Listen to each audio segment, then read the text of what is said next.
18 mars 2025. Le texto est arrivé pendant que j'examinais les documents d'acquisition pour notre cycle de financement de série C. Maman, Madison, nous devons discuter des plans pour Pâques. Je connaissais ce ton. Même par message, je pouvais entendre les mots soigneusement pesés qui précèdent la déception. Moi, qu'est-ce qu'il y a, maman? Maman, ta sœur Ashley amène Christopher au brunch de Pâques. Il vient d'être nommé associé junior chez Whitman & Cross. Harvard Law, summa cum laude. Ton père et moi voulons faire bonne impression. J'ai attendu. Il y avait autre chose. Maman, Madison, tu comprends que c'est important pour l'avenir d'Ashley. Christopher vient d'une famille de juristes très éminente. Son père a plaidé devant la Cour suprême. Nous organisons cela au Country Club. J'attendais toujours. Maman, peut-être serait-il préférable que tu ne viennes pas cette fois-ci. Tu sais comment sont ces avocats très portés sur la réussite. Quand ils demanderont ce que tu fais. Eh bien, nous ne voulons pas que les choses soient gênantes pour Ashley. On y était. Moi, tu m'annules mon invitation pour Pâques parce que le fiancé d'Ashley est avocat? Maman, ce n'est pas une annulation, juste une suggestion. Tu as abandonné tes études de droit, Madison. Tu travailles pour une start-up technologique dont personne n'a entendu parler. Christopher et ses parents parleront de dossiers, de stratégie juridique, de partenariat. Tu te sentiras à l'écart. J'ai regardé mon bureau, des baies vitrées du sol au plafond surplombant la baie de San Francisco, mon nom sur la porte indiquant « Madison Harper, PDG et fondatrice ». Sur mon bureau se trouvait le numéro de mars de Forbes avec mon entreprise en couverture, les révolutionnaires de la Legal Tech, les startups qui terrassent le Big Law. Moi, je comprends. Maman, tu n'es pas fâchée? Moi, non, maman. Passez un bon brunch. Maman, nous ferons quelque chose en mai. Juste entre filles. Peut-être un déjeuner dans ce charmant Olive Garden. Tu aimes l'Olive Garden? Je l'aimais? Je n'avais pas mangé dans un Olive Garden depuis 4 ans, mais c'était l'image qu'ils avaient de moi, la fille qui avait atteint son apogée en licence et n'avait jamais vraiment réussi à entamer le chapitre suivant. Laissez-moi revenir 6 ans en arrière. J'ai été diplômé de Princeton avec une moyenne de 3,9, une double spécialisation en informatique et en sciences politiques. J'ai été admise à Yale Law, Harvard Law et Stanford Law. Tout le monde supposait que je choisirais Harvard, papa y était allé, Ashley y était déjà. C'était la tradition de la famille Harper. J'ai choisi Stanford. J'ai déménagé à Palo Alto. J'ai terminé ma première année avec d'excellentes notes. Puis j'ai vécu une expérience qui a tout changé. Au semestre de printemps, j'avais besoin d'un document pour un procès fictif, un simple examen de contrat. La bibliothèque de droit facturait $200 aux étudiants pour l'accès aux bases de données de recherche juridique. Il m'a fallu 6 heures pour trouver la jurisprudence pertinente. 6 heures de recherche à travers des interfaces archaïques qui semblaient ne pas avoir été mises à jour depuis 1995. Je m'en suis plainte à mon colocataire, un doctorant en informatique. C'est insensé. On nous forme pour être avocat et les outils datent de l'âge de pierre. Il a ouvert la base de données. Madison, c'est du code poubelle. Je pourrais construire quelque chose de mieux en un week-end. Alors pourquoi personne ne le fait? Parce que les avocats n'y connaissent rien en technologie et les gens de la tech n'y connaissent rien en droit. Toi, tu connais les deux. Cette nuit-là, je n'ai pas pu dormir. La recherche juridique était une industrie de 10 milliards de dollars reposant sur des modèles d'abonnement qui facturaient au cabinet de 4 cents par avocat et par mois. La technologie était délibérément opaque pour justifier le coût, et tout cela était complètement inutile. Je pouvais construire quelque chose de mieux. J'ai abandonné Stanford Law 3 semaines avant les examens finaux. Papa ne m'a pas parlé pendant 6 mois. Maman a pleuré. Ashley m'a traité d'embarras pour la famille. J'ai emménagé dans un studio à San Francisco avec mon colocataire, Chin Lee. Nous avons épuisé nos cartes de crédit, vécu de news instantanées, et construit la première version de Lexai, une plateforme d'intelligence artificielle capable d'effectuer des recherches juridiques en quelques minutes au lieu de plusieurs heures, pour un dixième du coût. La première année a été brutale. Les cabinets d'avocats ne voulaient pas nous rencontrer. Vous êtes une décrocheuse et un étudiant en informatique. Que savez-vous de la recherche juridique? Les investisseurs nous ont ri au nez lors des réunions. La Legal Tech? Les avocats détestent le changement. Bonne chance avec ça. Ma famille a cessé de s'intéresser à ma vie. À la fête de l'Action de grâce de l'année 1, Ashley était en 2e année à Harvard. La famille ne cessait de parler de son poste à la Law Review, de son offre de stage d'été chez Whitman & Cross, et de ses contacts avec des juges fédéraux. Maman s'est tournée vers moi, Madison, travailles-tu toujours sur ton petit projet? Nous venons de signer notre premier client, un petit cabinet à Auckland. Comme c'est gentil. Son ton disait que ce n'était pas gentil du tout. Ashley, dis-nous en plus sur l'associé de Whitman & Cross que tu as impressionné. Papa s'est penché vers moi. Peut-être devrais-tu reprendre tes études, Madison. Il n'est pas trop tard. Je pourrais passer quelques appels, te faire entrer dans un bon programme. Je construis une entreprise, papa. Tu gaspilles ton diplôme de Princeton pour un fantasme. Ashley va gagner $200 000 en tant qu'associé de première année. Et toi, tu gagnes quoi? Je ne gagnais rien. Je me versais $30 000 par an et je dormais sur un matelas gonflable. Mais nous avions 12 clients et notre IA devenait plus intelligente chaque jour. Je m'en sors, ai-je dit doucement. Ashley a eu un sourire méprisant. Certains d'entre nous n'ont pas besoin de chercher. Certains d'entre nous ont planifié à l'avance. Année 2, nous avons levé $2,3 millions en financement d'amorçage auprès d'investisseurs de la Silicon Valley qui comprenaient réellement ce que nous construisions. Notre base de clients est passée à 200 cabinets de petite et moyenne taille. Le chiffre d'affaires a atteint $800 000. J'ai embauché 15 personnes, loué un vrai bureau, et commencé à me payer $75 000 par an. À Noël, Ashley a annoncé ses fiançailles avec Christopher Whitman III. Oui, de cette famille Whitman le parcours Harvard Law, futur associé junior, un héritage familial remontant à 4 générations. Le dîner fut le Christopher Show, ses victoires judiciaires, sa trajectoire vers l'association, la dynastie juridique de sa famille, les plaidoiries de son père devant la Cour suprême, le nom Whitman sur les bâtiments de Harvard. Maman ne cessait de me jeter des regards comme si j'étais une tache sur la nappe.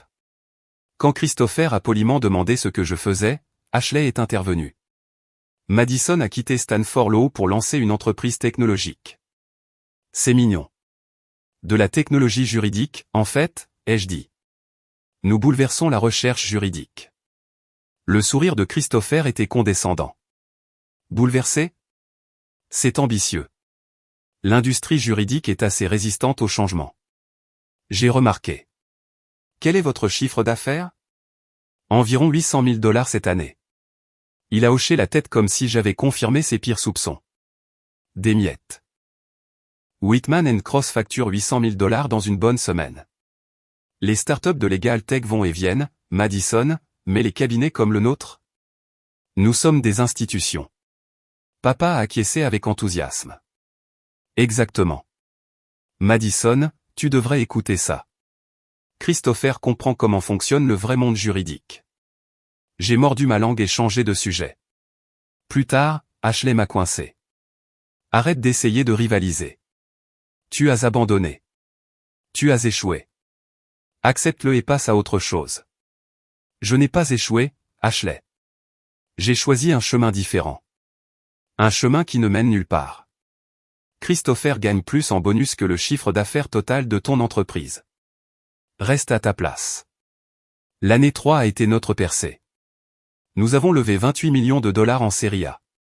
Nous avons signé notre premier client, Big Law, un cabinet du top 50 qui a réduit ses coûts de recherche de 60% en utilisant l'XAI.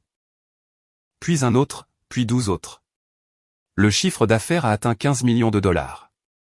Nous avions 120 employés. Les publications technologiques ont commencé à nous appeler l'avenir de la recherche juridique. J'ai été invité à donner une conférence à Stanford Law sur l'innovation juridique. Je ne l'ai pas dit à ma famille. Ils avaient cessé de demander. À Pâques de l'année 3, Christopher et Ashley ont annoncé la date de leur mariage, septembre 2025. Les parents de Christopher allaient organiser une fête de fiançailles dans leur domaine du Connecticut.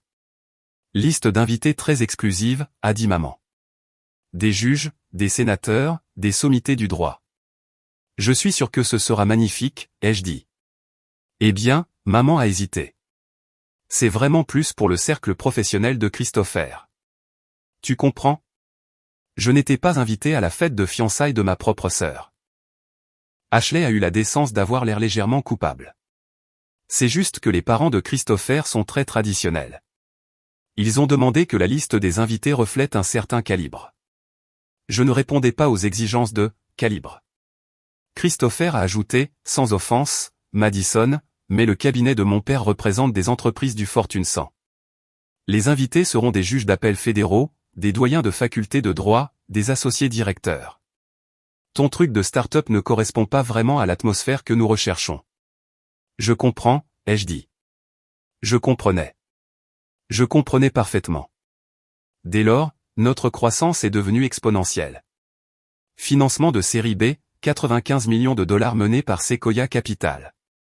Chiffre d'affaires, 67 millions de dollars. Clients, 400 cabinets d'avocats, dont 12 du AM Law 100. Nombre d'employés, 340. Nous nous sommes développés à l'international, bureau à Londres, bureau à Singapour. L'intelligence artificielle de l'XAI pouvait désormais rédiger des contrats, prédire l'issue de procès, automatiser les audits préalables, et faire tout cela à une vitesse qui rendait les collaborateurs humains obsolètes pour les tâches de routine. Le Big Law était terrifié. Il s'adaptait et s'effondrait simultanément, réduisant le recrutement de collaborateurs, sabrant les budgets de recherche, restructurant tout leur modèle économique autour de notre plateforme. Le Wall Street Journal a appelé. Ils voulaient faire un portrait pour leur numéro d'avril, la PDG de 30 ans qui tue la poule aux œufs d'or du Big Law. L'interview était prévue pour mars. Date de publication, le dimanche de Pâques, 31 mars. 18 mars, le jour où maman a annulé mon invitation pour Pâques. J'étais assise dans mon bureau, lisant son texto. Chin Lee a frappé et est entré. Le photographe du Wall Street Journal est là pour la séance photo de couverture. Couverture? Ils sont passés d'un portrait à un article de couverture. Ils ont dit que tes chiffres de disruption étaient trop importants pour être enterrés en page 6. J'ai de nouveau regardé le texto de maman, ton père et moi voulons faire bonne impression. Quand ils demanderont ce que tu fais, nous ne voulons pas que les choses soient gênantes. Madison, ça va? Parfaitement. On y va pour la photo. Le portrait du Wall Street Journal était exhaustif. 4 pages. Des photos de nos bureaux, de notre technologie et de moi faisant une présentation lors d'une conférence sur la Legal Tech devant 3000 avocats. Le titre, la PDG de la Legal Tech bouleverse une industrie de 500 milliards de dollars, comment l'IA de Madison Harper a détruit la recherche juridique traditionnelle et rendu le Big Law obsolète. Citation clé de l'article, l'XAI de Harper a forcé à elle seule l'industrie juridique à affronter son obsolescence technologique. Les cabinets qui facturaient autrefois 400 $ de l'heure pour que des collaborateurs juniors effectuent des recherches utilisent désormais une IA qui travaille plus vite, pour moins cher et avec plus de précision. Avec 67 millions de dollars de chiffre d'affaires et 400 clients parmi les plus grands cabinets, l'XAI est valorisé à 580 millions de dollars sur le marché privé. Les analystes du secteur prédisent une valorisation de 2 à 3 milliards de dollars si Harper entre en bourse. Son IA a supprimé environ 8000 postes de recherche juridique tout en rendant les services juridiques 60% plus abordables pour les clients. Harper ne s'en excuse pas, si votre travail peut être mieux fait par un algorithme, vous devriez apprendre à construire des algorithmes. L'article mentionnait que j'avais abandonné Stanford Law, mais le présentait comme une vision, pendant que ses camarades étudiaient pour l'examen du barreau, Harper construisait la technologie qui rendrait obsolète une grande partie de ce qu'ils apprenaient. Il y avait un encadré sur le fonctionnement de l'XAI, avec des spécifications techniques qui faisaient passer notre IA pour de la science-fiction, et des photos, moi dans notre salle de serveur, moi avec Chin Lee, moi parlant à l'association du barreau de Californie de l'avenir de la pratique juridique. Le numéro est arrivé sur les paillassons le dimanche matin de Pâques. 30 mars, la veille de Pâques, mon téléphone a sonné. Ashley. La première fois qu'elle m'appelait en 8 mois. Madison, je dois te demander quelque chose. Quoi donc? Le cabinet de Christopher. Il parle d'une entreprise de Legal Tech qui détruit leur département de recherche, supprimant des postes de collaborateurs. Son père est furieux. D'accord. Est-ce que c'est ton entreprise? Est-ce que c'est toi qui fais ça? J'ai souri. Pourquoi demandes-tu? Parce que le père de Christopher tient une réunion d'urgence des associés au sujet de la menace l'XAI. Ils essaient de comprendre comment rivaliser. Est-ce que tu es-tu l'XAI? Je suis la PDG et fondatrice, oui. Silence. Un long silence. Ashley, c'est toi qui mets des avocats au chômage. Le cabinet de Christopher vient de licencier 30 collaborateurs à cause de ton IA. Christopher est-il déjà devenu associé? Quoi? Non, il est toujours en lice, mais, alors dis-lui d'apprendre à coder. L'industrie juridique change, que Whitman & Cross le veuille ou non. Madison, ce n'est pas drôle. La famille de Christopher est dans le droit depuis 4 générations. Tu détruis cela. Je détruis l'inefficacité. Si Whitman & Cross s'adaptait au lieu de résister, il serait l'un de nos clients, réalisant plus de bénéfices avec moins de frais généraux. Mais ils sont restés bloqués en 1985, facturant aux clients $400 de l'heure pour un travail qu'une IA peut faire en 4 minutes. Tu as l'air fier de toi. Je le suis. Nous avons rendu les services juridiques abordables pour des clients de la classe moyenne qui n'auraient jamais pu s'offrir le Big Law auparavant. Nous avons éliminé la fraude à la facturation. Nous avons rendu le droit plus accessible. Oui, Ashley, je suis fier. Maman a annulé mon invitation pour Pâques parce que je vous aurais embarrassé devant la famille de Christopher. Donc, ce que maman pense m'importe peu. Elle a raccroché. Je me suis remise au travail. Nous avions un lancement de produit mardi. Le drame de Pâques n'était pas ma priorité. Dimanche de Pâques, 31 mars. J'ai passé la matinée dans mon appartement de Pacific Heights, le condo de 3 chambres que j'avais acheté $4,2 millions au comptant l'année dernière. J'ai pris mon petit déjeuner sur ma terrasse surplombant le Golden Gate Bridge. J'ai fait du yoga. J'ai rattrapé mes emails de notre bureau de Londres. À 10h47, mon téléphone a commencé à sonner. Maman. Appel rejeté. Papa. Appel rejeté. Ashley. Appel rejeté. Christopher. Ça, c'était nouveau. Appel rejeté. Un numéro que je ne reconnaissais pas avec un indicatif du Connecticut, probablement le père de Christopher. Appel rejeté. Les messages vocaux étaient spectaculaires. Papa, Madison, j'ai le Wall Street Journal entre les mains. Tu es en couverture? Tu es PDG? Pourquoi ne nous as-tu rien dit? Rappelle-moi immédiatement. Maman, ma chérie, tout le monde au brunch pose des questions sur toi.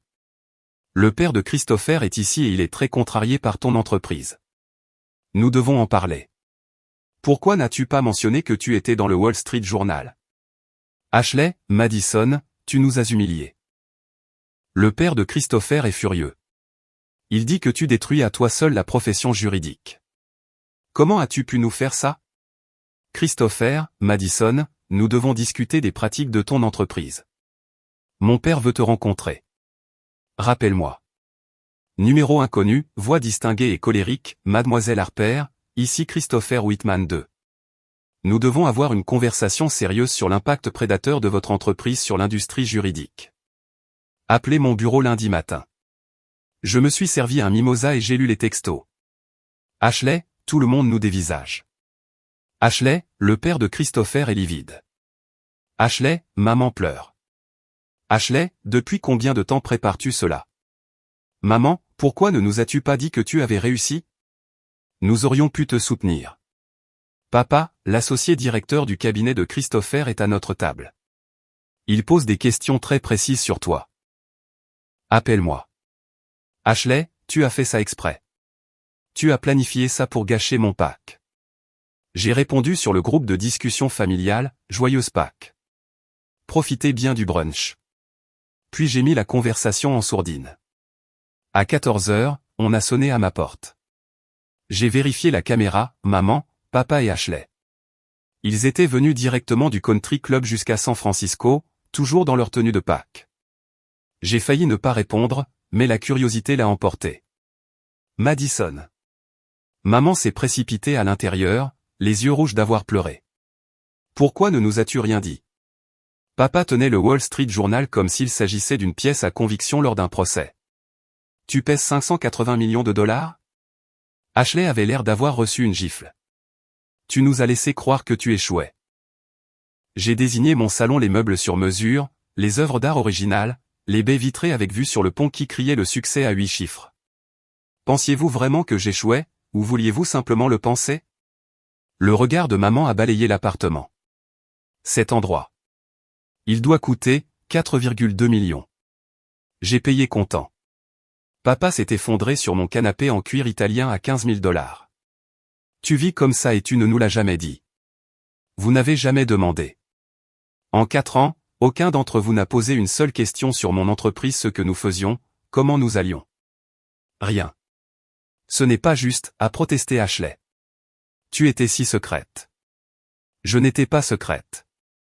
J'étais ignorée. Il y a une différence. Madison, s'il te plaît. La voix de maman s'est brisée. Nous ne savions pas. Si tu nous l'avais dit, vous dire quoi, maman? Que je construisais quelque chose? J'ai essayé. À la fête de l'Action de grâce de l'année 1, j'ai mentionné mon premier client et tu as interrogé Ashley sur la Loro Viejo. À Noël de l'année 2, j'ai mentionné notre financement et papa m'a dit de reprendre mes études. À Pâques de l'année 3, j'ai mentionné ma conférence à Stanford et Christopher m'a fait un cours sur la façon dont le vrai droit fonctionne. Le silence s'est installé dans la pièce. Vous avez décidé que j'étais l'échec de la famille, ai-je continué. La fille qui a abandonné. La déception. C'était plus facile que de s'intéresser à ce que je faisais réellement.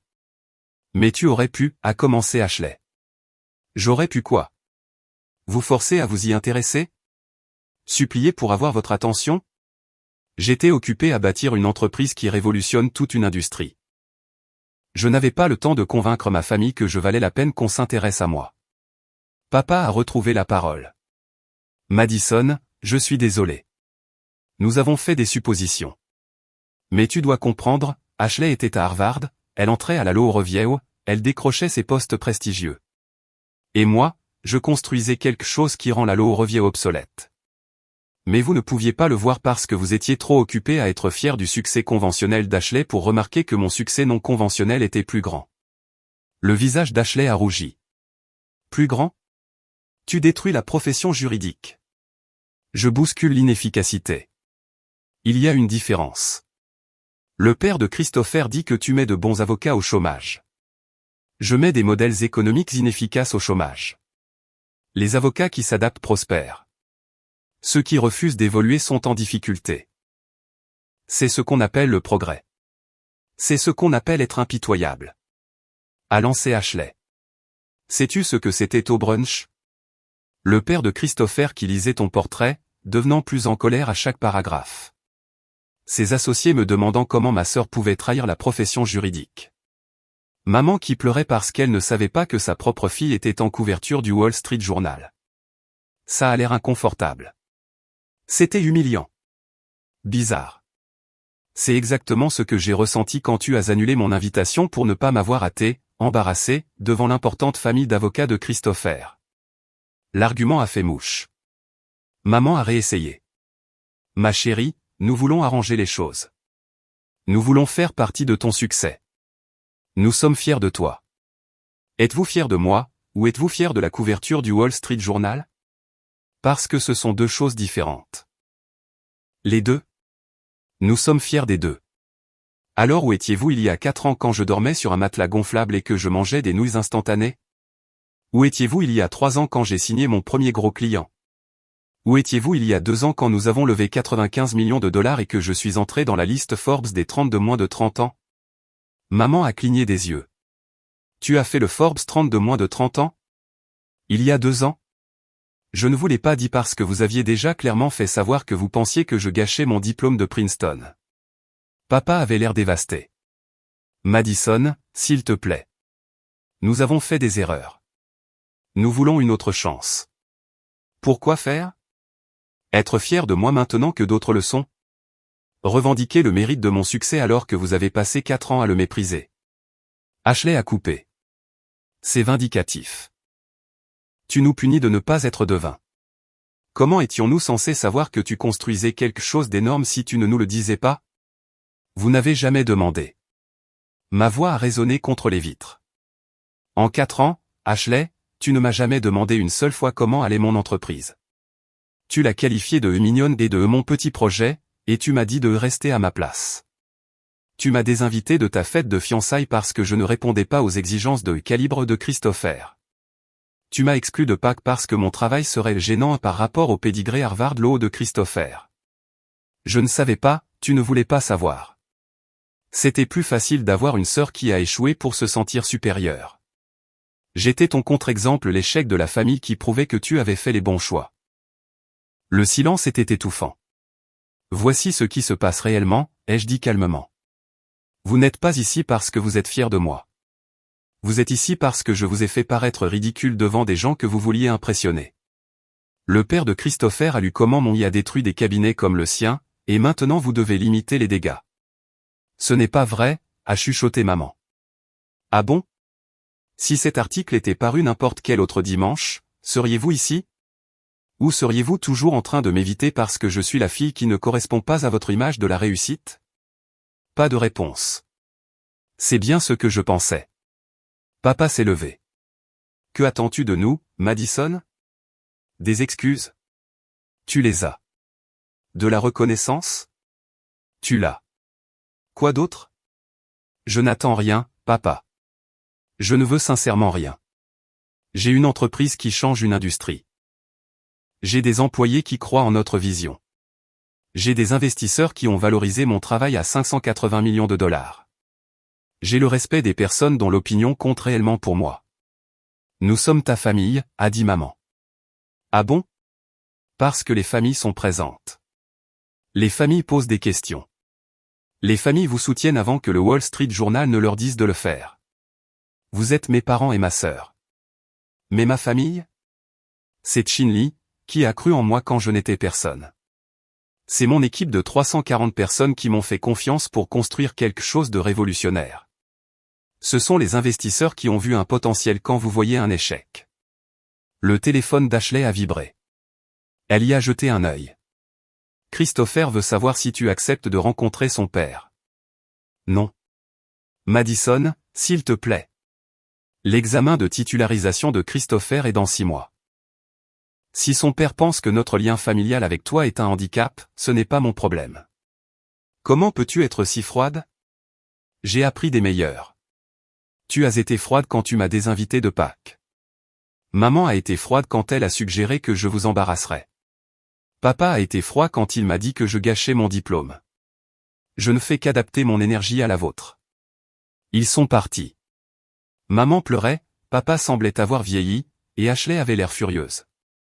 Je me suis versé un autre mimosa et j'ai vérifié mon téléphone. L'article du Wall Street Journal était devenu viral. Le Twitter juridique était en plein émoi. Les associés du Big Law écrivaient des tribunes sur la mort de la pratique traditionnelle. De jeunes avocats me contactaient pour savoir comment obtenir un emploi chez l'XAI. Et mon groupe de discussion familiale explosait. Ashley, j'espère que tu es contente. Le père de Christopher parle de retarder l'association à cause des liens familiaux avec des perturbateurs de l'industrie juridique. Maman, s'il te plaît, appelle-nous. Nous pouvons arranger cela. Papa, la carrière de ta sœur est en jeu, peux-tu au moins rencontrer le père de Christopher? J'ai tapé une réponse, puis je l'ai effacée. J'en ai tapé une autre, effacée aussi.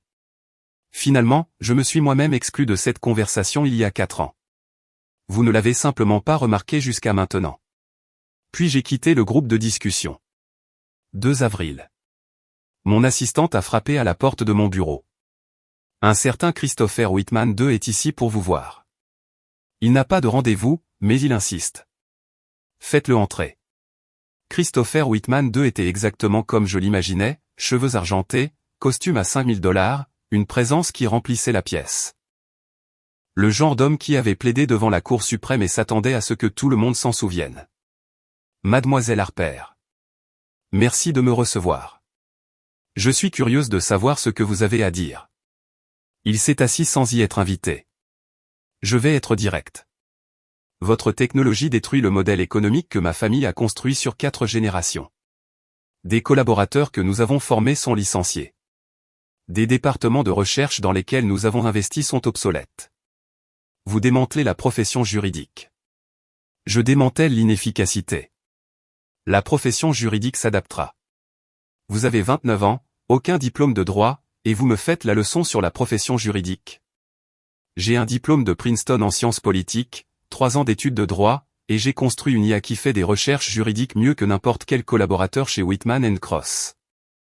Alors oui, je vous fais la leçon. Sa mâchoire s'est crispée. Je veux que vous compreniez ce que vous avez fait à ma famille. L'accession de mon fils au rang d'associé est maintenant compromise à cause de son lien avec vous par l'intermédiaire de votre sœur. Mon cabinet a perdu 40 millions de dollars en facturation de recherche. Nous avons dû restructurer tout notre programme de collaborateurs et vos clients paient 60% de moins pour un meilleur travail. De rien. Ce n'est pas une plaisanterie, mademoiselle Harper. Je suis d'accord. Ce n'est pas une plaisanterie. C'est l'avenir. Les cabinets comme le vôtre peuvent s'adapter et prospérer, ou résister et devenir obsolètes. C'est votre choix, pas le mien. Je veux que vous ralentissiez.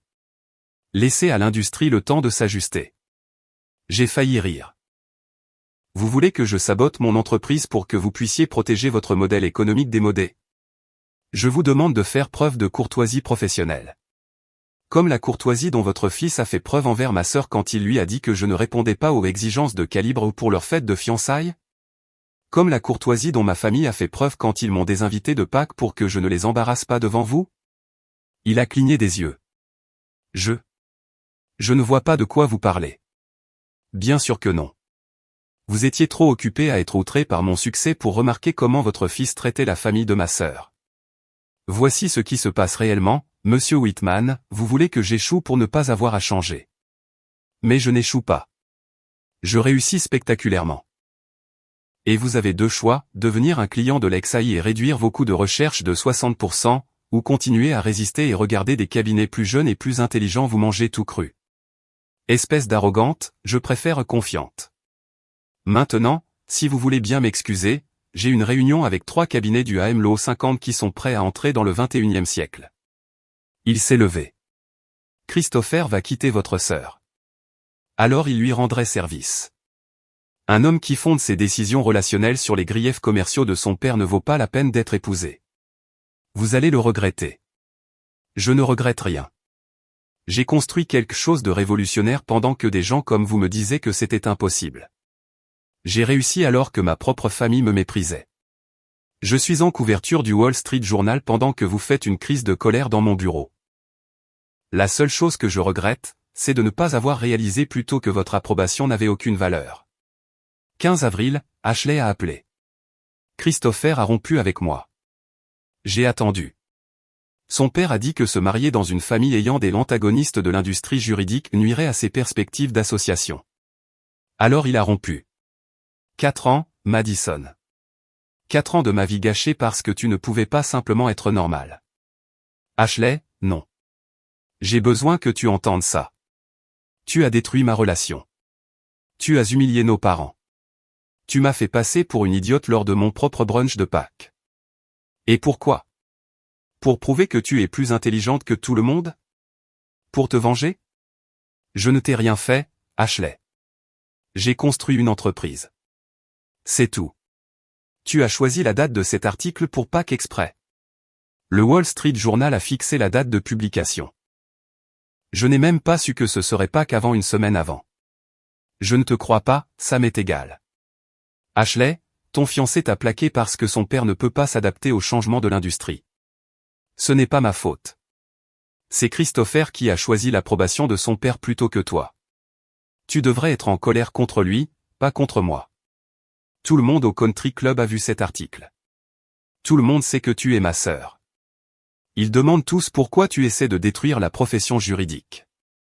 Je ne la détruis pas, je la fais évoluer.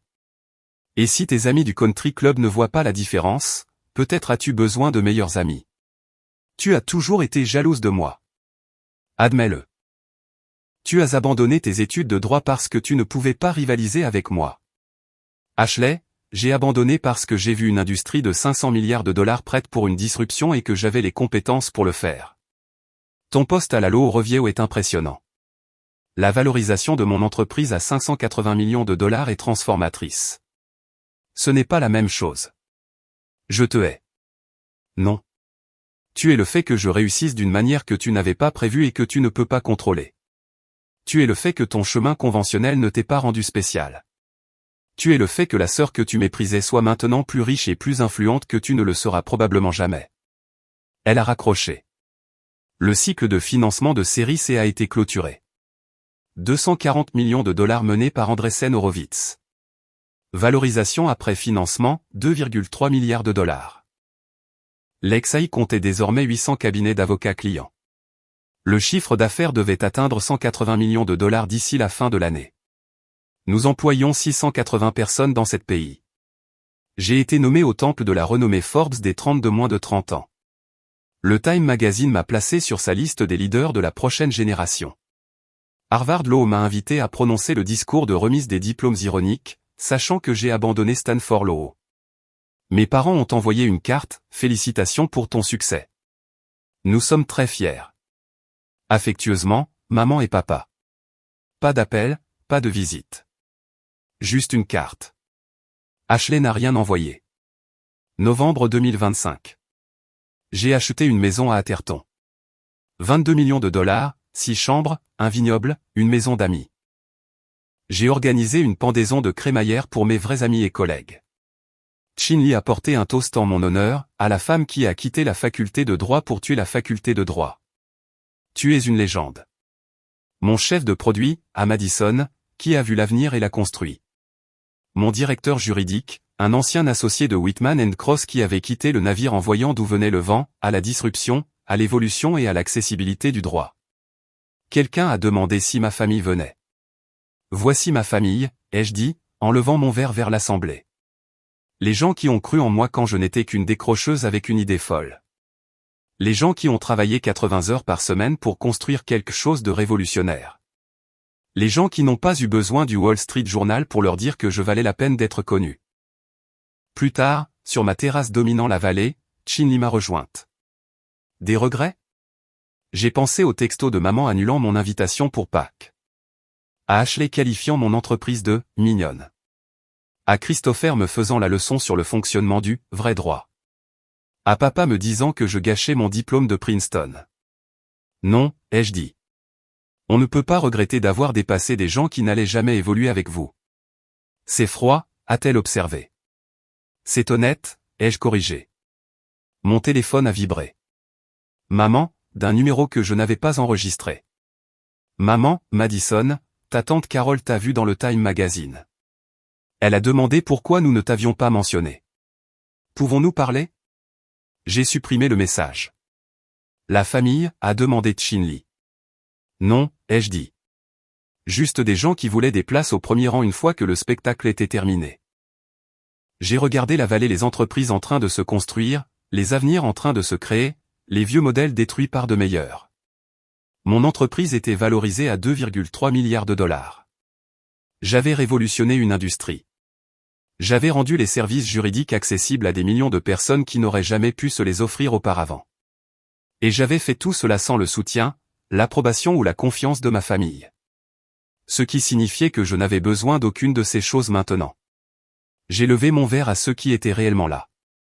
Ceux qui avaient cru avant les gros titres, célébré avant les valorisations et vu un potentiel là où d'autres voyaient un échec. Ma véritable famille.